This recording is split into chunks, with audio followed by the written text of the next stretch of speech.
just full transparency, guys. Here, we tried to get Tyrese to come on. He's going to come on the show. He'll be on the show. We tried to get him on the live show. Understandably, he's still going through it right now. I went on NBA Today when this happened the other day, and I probably was a maybe too harsh on the Kings, and I want to be very clear about this. Domantas Sabonis is a really good basketball player. Clearly, he's an all-star.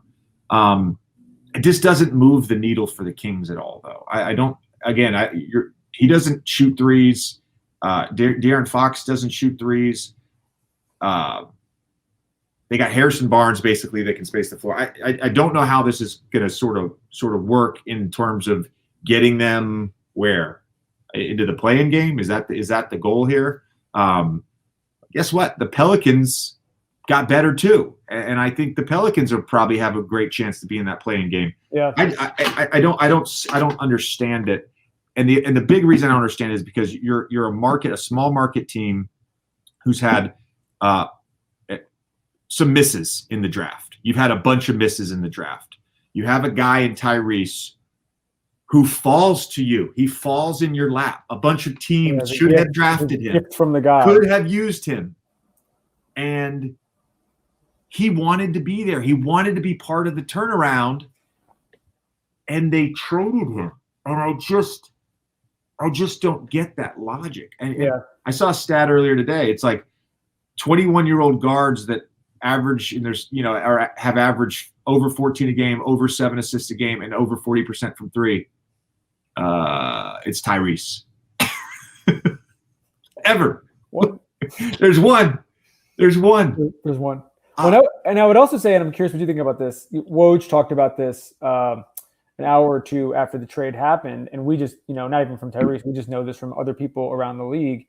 Tyrese's value around the league is about as high as it gets, with everybody from owners and GMs and other players on down across the board.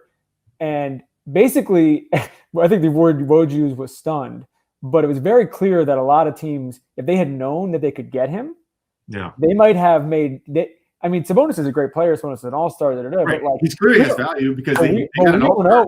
But the Kings clearly did not do diligence on who else they could have traded for, if they had decided to pull the trigger on trading Tyrese. And it just felt very Kings. It felt like they locked in on Sabonis.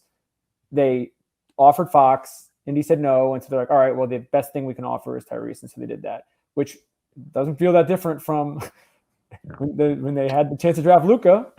I want to be very clear on something else. I want to say one other thing just real quick about basketball and how basketball works. I understand that we can all count from 1 to 25 or 1 to 30 or 1 to 10. And so I went on ESPN and I said, the Kings just traded their best player, which is true. If we look at counting stats, yes, De'Aaron Fox averages more points. I understand that. Okay. There's really no statistical measure that you can look at this season that doesn't say Tyrese Haliburton has been the best player for the Kings. All of the all-encompassing advanced stats, single metric stats, who is the best player? It's been Tyrese, and the second best player on the team for the Kings this year has been Harrison.